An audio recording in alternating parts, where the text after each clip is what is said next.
okay, these are times of awakening. The human race has never gotten the earth right, and now we have to get the earth right. We have to get the earth right, and we have to get ourselves right. We need new ideas. Now, the most important reversal in the modern world, the human race, the whole of human history, the whole of civilization has been based on a great lie. Long ago, human beings decided to take themselves out of nature and define themselves as something other than nature. And we know the kind of energy it takes to keep a lie in place. And it's pretty well what we've been doing. And now we can't maintain this lie anymore because in the modern world, the state of the earth indicates that, in fact, we are deeply connected with the earth, and we cannot pretend that we aren't any longer. And so what's happening with the earth, we have to redefine ourselves. It goes to the whole core of how human beings have always defined themselves as something other than the earth, and in fact have ended by making war on the planet. And the simple truth of the modern world is the planet will no longer take it from us. The most serious idea we have always had is that we are separate from the planet, and that we are separate from each other. And you look out at a superficial view of nature, it looks all separate things standing around. That is the most serious idea that we have to get over.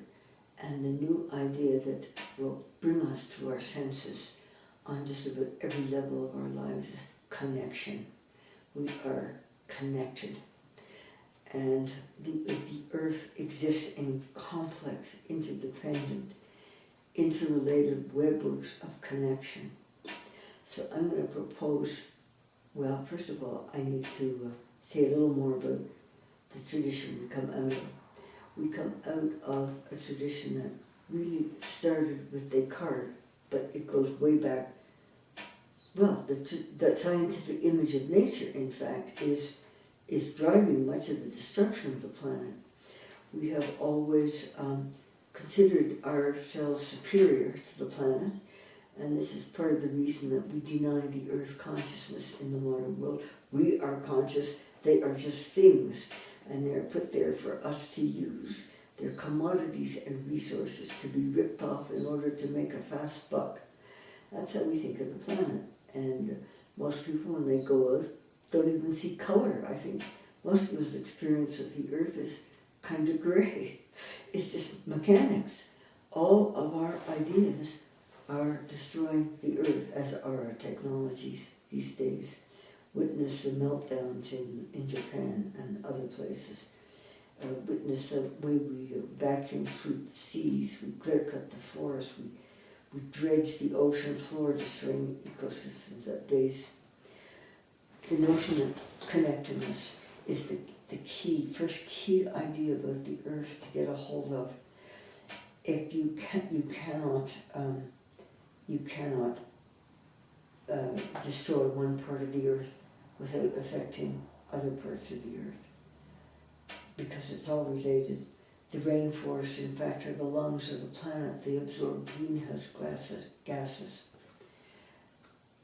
It's just folly to consider continuing this destructive course we're on. If we're going to change our ways, the first thing we need to recognize is that we're all connected.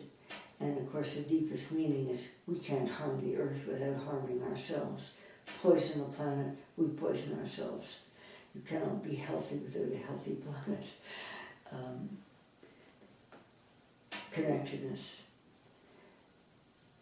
We come out of a long tradition of thinking that the earth is devoid of consciousness. It's just things. Linear, atomic, disconnected arrays that have no consciousness, they have no mind.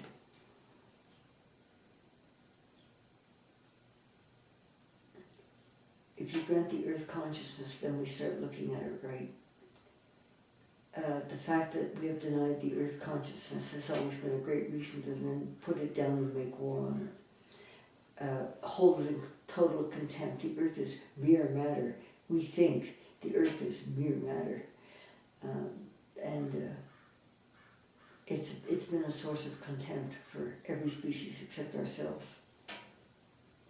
Because we have never cared for any species other than ourselves. And we have some rather sickening attitudes that everything on the planet was put here for us to make use of. The planet is interconnected and connected. It's conscious. And then I'm going to propose a third concept for the Earth, Lovelock's notion that the Earth is one living organism. What this means is that in an organism, every part is serving some role for the good of the whole organism. You cannot harm one part without harming the whole organism. And so human beings have to start asking before we cut, net, shoot, or poison something, what part is this playing for the whole earth, not just for us? Typical example, this house is surrounded by ancient trees. The old growth forest to the white man just looks like a lucrative source of board feet. The deep truth of the planet is that the old growth forest is like the native elders. All the wisdom of the planet is stored in it. It supports and maintains the entire biosphere. We are cutting it in our folly. But again, we have never known what we're really doing here or who we're doing it to. We have always thought we are the intelligent ones. The earth is just, it's hard to know how human beings have thought about the earth. Everything in an organism is related to every other. Every part of an organism is related to every other part. And that's where we have to start thinking about the earth under those three notions, that it's conscious, and it's connected, and it's all part of one living organism. Okay. Now I'm going to suggest some notions about life. The most fundamental attribute of the planet is that it's living beings. Now, how do we understand living and life in the modern world? Well, first we kill it, then we dissect it, we analyze it, and we reduce it down to physics and chemistry. Life is an affair of physics and chemistry and the weighable, the measurable, and reductive explanation is our form of understanding. Well, I'm going to propose that life is an original attribute of consciousness. It's an aspect of consciousness, a property of consciousness, and the whole universe is animate in this sense. This is the universe that our ancient ancestors knew. Okay, life is a property of consciousness. It's not something reducible to physics and chemistry. Life has its own organizing principles within it. And it's organized just as much from the top down as from the base up. Human beings have to start getting the earth right, rebuilding from the earth up instead of putting our notions over on the earth. And God, we rebuilding along completely different lines that care for the earth in the same way that we care for our gardens and our pets. So let me give you 8 notions under which we can think of what a living being is. First, I mentioned that it's conscious. Second, thinking about a tree, think about a cat, each one of us. It's conscious. Second, it's connected in all kinds of webworks with other beings. Relation is a part of reality. And again, that's another feminine principle, at least according to Jung. So there's great hope for us in that the women our relational principles with our coming in with the feminine. Third, that living beings are organisms. They have these, they have a wonderful integrity about them. And organisms have a very remarkable property called homeostasis. It means even as external pressures shift and change an organism, the organism can maintain itself in a steady state. So the organisms, they have a resilience, and within certain limits they have a resilience. And the hope is that we don't know yet whether we have seriously disrupted this steady state of the Earth to a point where it's going to go into an irreversible decline or not. But it's a big question.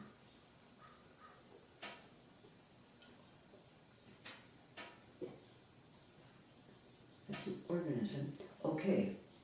Organisms are not things. The planet is not things. It's not commodities and resources. It consists of living beings.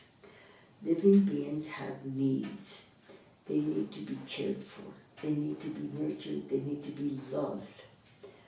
They need to be tended. Every gardener knows this. Every pet owner knows this. But then when we get out in nature and we think about the forest, we go quite nuts. And living beings have needs, and those needs must be honored. We are totally and completely dependent on the planet.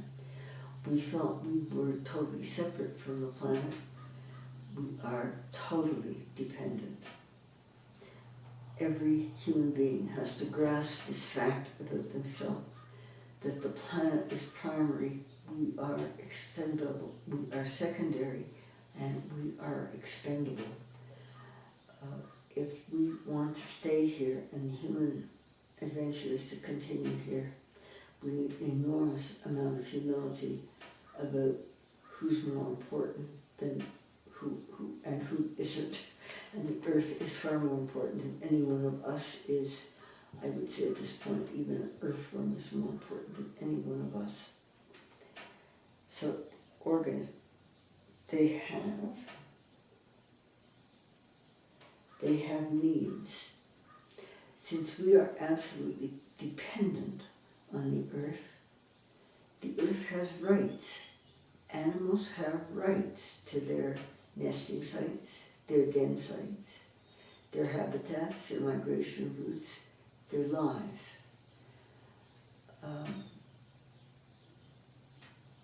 We need to cultivate a kind of fellow feeling for other beings. The organisms on Earth, the animals, the plants, have emotions. They think, they feel. They share all the conditions of mortality. Deep ecology is a recent science that knows these things, and that is trying to relate, in fact, the true human values to our reality on the planet as earthlings. The animals have rights to their migration routes, their lives. We give ourselves all the rights. We're always talking about our right to this, our right to that, since we are utterly dependent on the planet. The planet has rights. The planet has needs to be met, and they have rights to have those needs met. Okay, now, Earth has the most magical property that anything ever had. Even a Michelangelo or a Leonardo da Vinci does not have it. The Earth can reproduce herself. Animals' life can reproduce itself. You can begin with 1, it can go to 2, and then it can go to 4, and then it goes to 16, and suddenly growth is exponential. If we will just allow the Earth to rest for a while, or put in a little healing energy instead of our onslaught, we must have this, we must have that, we must kill this, we must go after that. Oh, we have been hounding life into extinction because life is incredibly abundant. If we will meet the Earth's needs, she will meet ours. If we will stop our insane destruction, give her a chance. The ecosystems come back very quickly. All the evidence is that if the Earth gets even a little bit of help from us, she bounces back. The people who cleaned up the Thames River in England, they thought it would take 20 years for the salmon to come back. It took 5. Ecology is our newest discipline. It's based on thinking of the organisms, thinking of these kind of interactions. But life has the magical, even when we terrify ourselves with the thought of the destruction that we're making, if we can just slow down, fear runs. Fear runs and runs and runs. If people do not get out of their pheromones, the planet does not stand a chance. We have to slow down long enough to get into our love modes and into our sanity and think about what we're doing and what needs to happen. But realize that the heart of life is magical property of life to reproduce itself. And if we will help the Earth, I would bet that we can restore a lot of at least the vegetation that we have. Okay, that's 6 or 7. The Earth is an incarnation of spirit. Every little being on the Earth is an incarnation of spirit. As divine as we are, the whole divinity is throughout the planet. Now we come out of all of our thought tradition thing. Well, some of us are divine, others aren't. Heaven is divine, the earth isn't. Men are divine, women aren't. The guys at the top are divine. The ones under the popes, the CEOs are divine. Everybody else is nowhere. And right down at the bottom, of course, is the most nowhere of all, the women, the native people on the earth. It is divinity throughout. The least little earthworm is as worthy of respect and honor as any of us. If we can recover our essentially native senses of the planet, we can approach her in the right frame of mind. Human beings are very organized by ideas, and it's the way we think about the planet that's doing us in. And that we are ignorant, but we have been very ignorant about what the needs of living beings. The hope is that we are right at the interface between the old conquer and subdue. We're separate. We're the lords and masters of the planet. We're this for that. To an affirming, nurturing, and caring impulse. Living beings are to be nurtured and cared for. That's how to think about them, not ripped off to make a fast buck, as we have always thought about them. Anyhow, I think if we can grasp the sacredness of all life, because it's formed out of the very divinity that spirit is, the whole of consciousness is sacred. We have reduced consciousness to something that's locked away in our heads, produced by neurons in the brain, and it's only in human beings. Everything as an expression of consciousness, the whole organism as an expression of consciousness, and all consciousness is divine because it's the sacredness of spirit, that spirit is. God is not. And so the whole of creation is an incarnation of spirit. And we ourselves are incarnation, not images, not imitations. It's the real article. It's spirit in physical expression.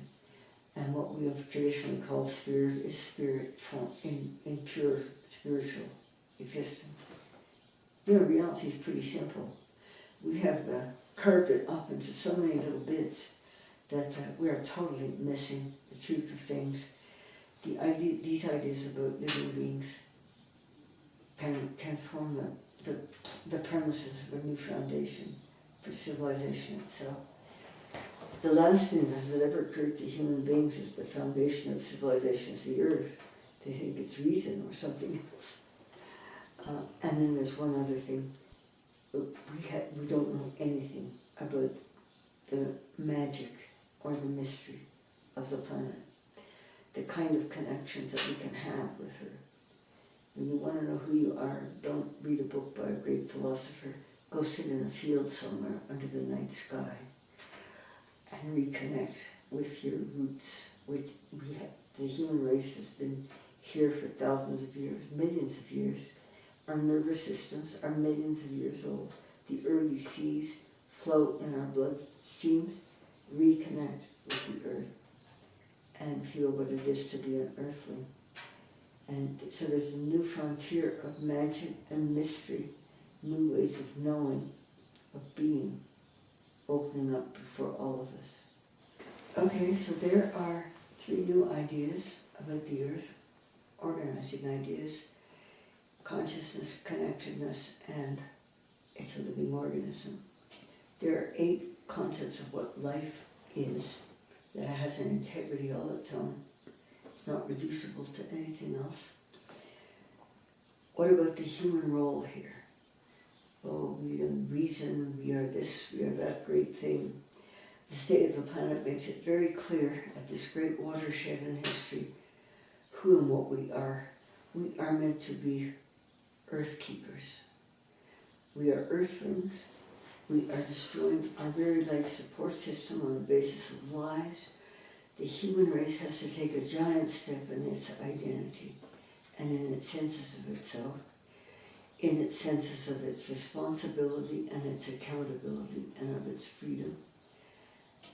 We are Earthkeepers, and we can really have only one unifying vision at this point: a healthy, flourishing, vibrant, living planet. Let's return the earth to the Garden of Eden that it once was, leaving behind them either or, them or us, enemies or friends, for oneness. And the good news is, and the human race has to remember this, only the human was expelled from the Garden of Eden. The animals and trees are all still there. They'll show us the way back. And that's where we need to go. Everything that proud reason has despised as negligible, as contemptible, holds in fact the answers that we need. Reason has gotten further and further away from what reason is based on. And we need to reconnect the life of the mind really with the life of the earth. The earth is primary, we are secondary. And so some of the ideas that we need to leave behind. First of all, the most influential, and in a certain sense the worst of all of them, is the concept from Genesis that only the human was made in the image of God. No other being on the planet is. Only human beings are divine beings. Nothing else is. It's just a dead earth. Strip earth of her divinity, other beings of their divinity. You're a dead earth. The truth is, every being is not just an image of God, of spirit, not an image or an imitation. It's an expression of spirit. We are not alone here. The barriers need to go down. Okay, second, religious ideas are behind the worst of our destructive attitude to the planet. That Genesis, the precepts of Genesis are go forth and multiply, have dominion over the earth and subdue it. Well, people are now beginning to think that original Hebrew was really said be responsible for the earth.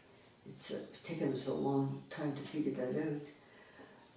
But the human being has a really sickening attitude that the planet was made for us to do with as we like. The earth, the whole planet is part of the divine community, not just human beings. And it is not here for us to do with as we like. You know, it requires being honored. It belongs, the best model of stewardship is it belongs to someone else and we are responsible for it and we are accountable for the well-being of all. Human beings need to make themselves responsible for the well-being of the earth and to accept that responsibility, and that's what we're here for. To create on earth something beautiful for every being, create something wonderful for everyone. Not these, well, I'm going to talk about the Sentinel Systems that we live in. The earth, we thought we were the most important being. The earth is primary, we're secondary. We thought the goods of the earth were unlimited, they're finite. We thought we were disconnected from the earth, we're connected. We thought we were the lords and masters of the planet calling the shots. The earth is calling the shots. It's a total reversal of how we have thought about ourselves and the earth. And so these are scriptural times as well as revolutionary times. Scripture rings with the last shall be first and the first last. The stone rejected by the builder is the cornerstone. Everything that human beings have despised and put down actually holds all of the answers. And Spirit is doing a new thing in the modern world through the earth. The earth is an incarnation. Spirit is calling the shots. The earth is calling the shots. Okay. Everybody matters. We are faced with a momentous task of converting ourselves from a death-centered civilization into a life-centered civilization, from one that destroys the earth into one that honors the earth and promotes her well-being and the well-being of every species on the earth. That is our task. It's huge, but it's possible if we can change our ideas, if we can get out of our, if we can get into our love modes, change our ideas, get into our love modes, and start thinking, look around, start looking around what we're doing to the planet around us. Start reconnecting, connecting and reconnecting. This is about every level, getting some good, strong precepts and guiding principles. The earth is the ultimate touchstone for civilization, for every law, every theory, every idea. The state of the earth, ultimately, all our ideas about the universe, however far they go, they come back to earth. And so it's all about rebuilding from the base, from the ground up. Everybody matters. We are powerful little beings. Everybody is just as divine as everybody else. It's about taking back the planet. People, ordinary people, it's a call for everyone to take back their power. Take back, it's time for us to reclaim our power and to take it back and start making a difference to how we live on the earth, because we have to bring human civilization, diseased and inflamed as it is, into balance with the limits of a small and living planet, which is abundant and vibrant, but has needs that must be met and needs to be cared for. And it's time for everybody to wake up to who they are, the kind of power that's available to them, and what difference we can make here. There would be tough things coming down on us, but I still hope. I have the hope. I live in the hope that we can turn it around and create something very beautiful here for everybody and everything. Having that final goal, reference point, as a Garden of Eden on the planet. Descartes thought the proper mind was the analysis of matter. Well, we have quite done matter to death. Here are a whole lot of new ways of thinking about the earth I've been giving you. Okay, what needs to happen now? Now I'm going to start really spelling it out. Let's get down to basics. let's start rebuilding. We've got the right ideas in hand. Now, where do we take them? Where do we go from here? Now, this is what I really want to talk about today. I had to fill in the blanks. We'll be talking about these ideas for the next 20 years. I had to fill in the blanks. Now we're going to go on to the heavy stuff. What needs to happen now?